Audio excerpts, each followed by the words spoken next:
$51,000. That is what your $28,000 student loan actually costs you if you do exactly what the government tells you to do with it. Not $28,000, not $30,000, $51,000. And that number assumes you are one of the responsible ones, paying every single month, never missing a payment, never deferring, never applying for hardship assistance, just quietly, obediently paying $292 every month for 9.5 years. Most graduates will never sit down and calculate that number. They sign the loan documents at 18, they get the money, they go to class, and somewhere in the background, that debt just exists. It is not screaming at them, it is not keeping them up at night, it is just there, quietly, every month, $292, like a subscription they forgot to cancel. And that is exactly the problem, because the most dangerous financial trap is not the one that hurts. It is the one that feels completely fine. Today, I want to show you two things. First, why the standard OSAP repayment advice is mathematically the wrong choice for most Canadian graduates. Second, a specific blueprint with 3 different scenarios, depending on how much you owe, for turning your student debt into a wealth-building system instead of a decade-long drain. This is not about being irresponsible with your loan. This is about being smarter than the default, and the math is going to prove it. Before we run any numbers, you need to understand something that almost nobody explains at graduation. Your OSAP is not one loan. It is 2 completely separate loans bundled together and presented to you as one number. The first piece is your Canada student loan. This is the federal portion. For the average Ontario graduate, this is roughly 40% of the total, about $11,200 on a $28,000 balance. Since 2023, the federal government eliminated interest on this portion entirely, 0%, permanently. That policy change was announced quietly, and most graduates who signed their loans before 2023 have no idea it now applies to them. The second piece is your Ontario student loan. This is the provincial portion, roughly 60% of your total, or about $16,800 on a $28,000 balance. This piece does charge interest. It charges you prime rate. Right now, prime sits at 5.45%. That number moves when the Bank of Canada moves. When prime goes up, your provincial interest goes up. When prime drops, it drops with it. Blended together, 0 on the federal side, 5.45 on the provincial side, your effective interest rate on the full $28,000 comes out to approximately 3.27% per year. 3.27%. Write that number down. That is the cost of your debt. Every investment decision you make about your money needs to be measured against that number. Now, here is the grace period mechanic that catches almost every graduate off guard. When you finish school, you have a 6-month window before repayment begins. During those 6 months, your federal portion accumulates no interest, but your provincial portion, interest starts accruing from day 1 of your grace period. Not day 1 of repayment, day 1 of the grace period. By the time you make your first payment, you have already accumulated roughly $457 in interest on the provincial side alone. Your $28,000 loan is already $28,457 before you have written a single check. The standard repayment term is 9.5 years, 114 monthly payments of $292. Total paid, $33,250. The interest portion of that is $5,250. Spread across nearly a decade, $5,250 feels like nothing.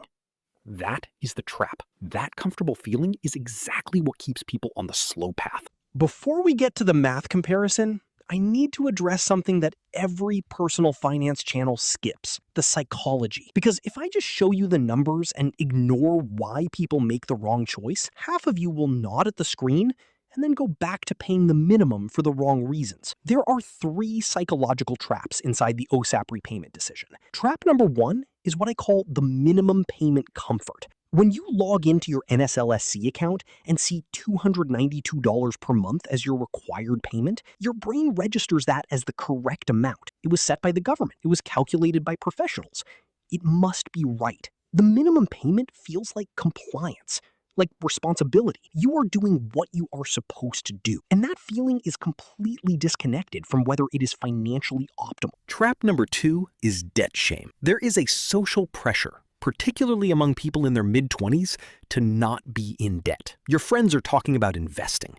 Your LinkedIn feed is full of people announcing their savings milestones. Carrying a student loan feels like a personal failure, even when it is an almost universal experience. So you throw every extra dollar at the loan, not because the math works, but because you want the shame gone. And I understand that impulse, but shame is not a financial strategy. Trap number 3 is what financial researchers call present bias. The relief of paying off a debt today is immediate and tangible.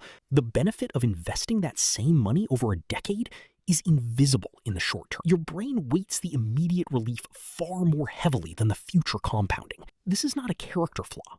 It is how human cognition. Pause this video right now. Open your NSLSC account at nslsc.ca.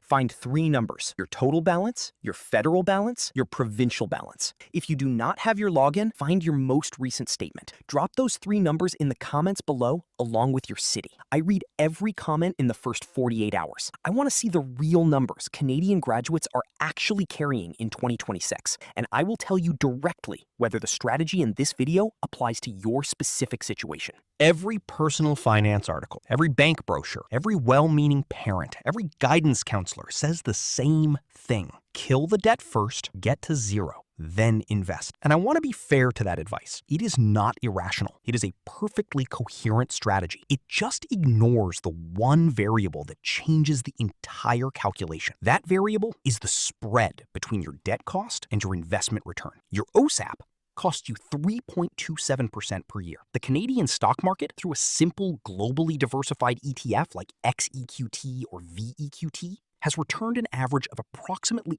8% per year over the long run. That is not a cherry-picked number. That is based on decades of global equity returns, adjusted for Canadian investor experience. The spread between 3.27 and 8.00 is 4.73 percentage points every year on every dollar. When you take a dollar that could be invested at 8% and use it to pay down debt that costs 3.27% instead, you are making a 4.73% per year mistake. That mistake compounds. The longer you make it, the more expensive it gets. Now, I know exactly what the counterargument is. Someone is watching this right now thinking, but the stock market is not guaranteed. And they are right. 8% is a long-run average, not a guarantee. The market will have bad years. It will have years where it drops 30 or 40%. Your OSAP interest, on the other hand, is a guaranteed cost. That counterargument is valid, so let me address it directly with numbers. Even if you assume the stock market only returns 6% per year, instead of 8, still significantly below the historical average, the spread over your 3.27% debt is still 2.73 percentage points positive. The math still favors investing. You would have to believe the market will return less than 3.27% over a decade for the aggressive repayment strategy to win mathematically. Over any 10-year period in modern Canadian market history, that has not happened. The one situation where aggressive repayment genuinely wins if your provincial interest rate rises significantly above prime. If prime climbs to 8 or 9% and your blended rate approaches 5 to 6%, the spread narrows enough that the guaranteed debt elimination becomes more competitive with the market return. This is why you watch the Bank of Canada, not for excitement, because it changes your optimal strategy. Most videos on this topic run one scenario with one loan amount. That is not useful because Canadian graduates carry very different debt loads. So I am going to run 3 separate scenarios today. A standard load of $28,000, a mid-range load of $45,000, and a heavy load of $60,000. Same income in all 3 cases, $55,000 gross, $45,400 take-home in Ontario. Same investment vehicle, XEQT inside a TFSA. Same time horizon, 10 years. In each scenario, I will compare 2 strategies. Strategy A is aggressive repayment first. Pay down OSAP as fast as possible, then invest what was going to debt once the loan is clear. Strategy B is minimum payment plus parallel investing. Pay only the required monthly minimum on OSAP and redirect every additional dollar into the TFSA from day 1. Scenario 1, $28,000 OSAP balance. Strategy A, aggressive repayment. Monthly payment, $845. Loan cleared in 36 months. Total interest paid, $2,020 on the accelerated timeline. From month 37 onward, the full $845 goes into XEQT. By year 10, TFSA balance, approximately $101,000. Total interest paid to OSAP, $2,020. Net wealth at year 10, approximately $99,000. Strategy B, minimum plus investing. Monthly OSAP payment, $292. Monthly TFSA contribution, $553. Both starting simultaneously on day 1. By year 3, TFSA balance is approximately $22,100. OSAP balance still approximately $19,400. By year 5, TFSA balance approximately $43,800. OSAP balance approximately $12,600. By year 7, TFSA balance approximately $73,000.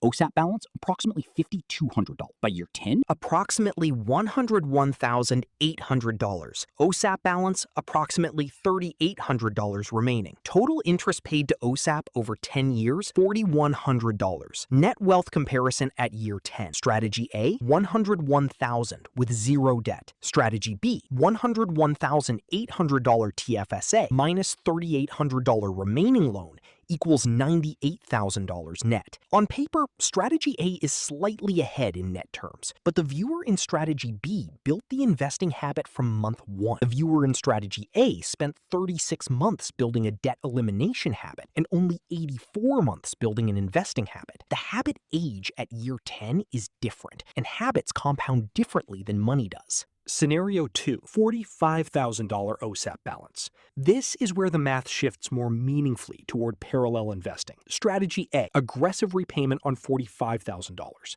To clear in 36 months, monthly payment required, $1,358. That is a brutal number on a $45,400 take-home salary. It leaves approximately $2,425 per month for rent, food, transportation, and everything else. In most Canadian cities, that is not livable. So realistic aggressive repayment at this debt level means a 60-month timeline. Monthly payment, $860. Loan cleared at month 60. Total interest paid, approximately $6,600. From month 61 onward, the $860 goes to XEQT. Investing window, 60 months, or 5 years. TFSA balance at year 10, approximately $64,000. Scenario 2, $45,000 OSAP balance. This is where the math shifts more meaningfully toward parallel investing. Strategy A, aggressive repayment on $45,000. To clear in 36 months, monthly payment required, $1,358. That is a brutal number on a $45,400 take-home salary. It leaves approximately $2,425 per month for rent, food, transportation, and everything else. In most Canadian cities, that is not livable. So realistic aggressive repayment at this debt level means a 60-month timeline. Monthly payment, $860. Loan cleared at month 60.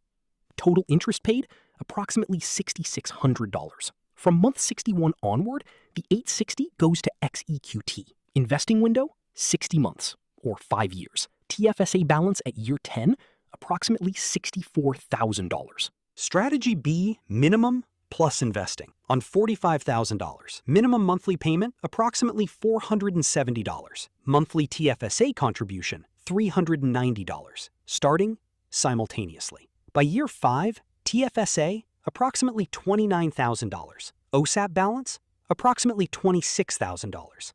By year 10, TFSA, approximately $72,000. OSAP balance, approximately $8,000 remaining. Net wealth, approximately $64,000. At $45,000 debt, the two strategies produce nearly identical 10-year net wealth, but strategy B does it with 10 years of investing history versus 5. The investing muscle is twice as developed. The platform habits, Wealthsimple, XEQT, automatic contributions, are twice as ingrained. At year 11 and beyond, Strategy B accelerates significantly. Scenario 3, $60,000 OSAP balance.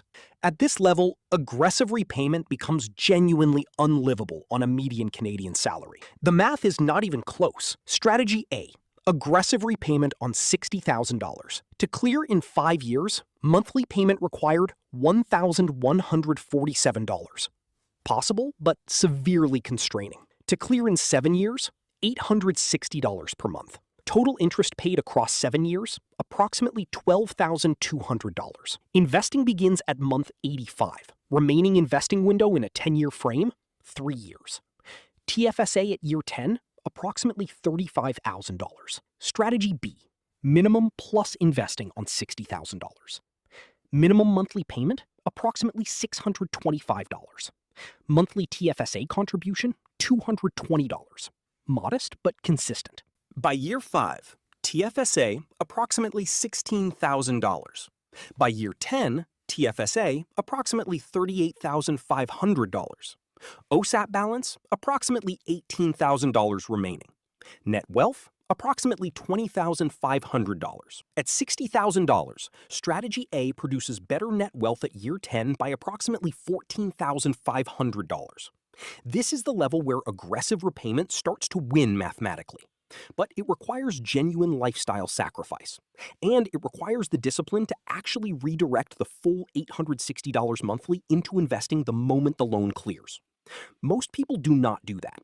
They lifestyle inflate when the payment disappears. The honest conclusion across all 3 scenarios. For loans under $45,000, parallel investing matches or beats aggressive repayment over 10 years. For loans above $50,000, a hybrid approach, slightly more than minimum but not maximum aggression, produces the best outcome. The specific number is not one size fits all. It depends on your provincial rate, your income, and your city. Now the actionable part. 3 steps. This is the complete system regardless of which debt level applies to you. Step 1. Know your actual split. Log into NSLSC.ca. Find your federal balance and your provincial balance separately. Calculate your blended interest rate. If your federal portion is $11,200 at 0% and your provincial is $16,800 at 5.45%, your blended rate is 3.27%.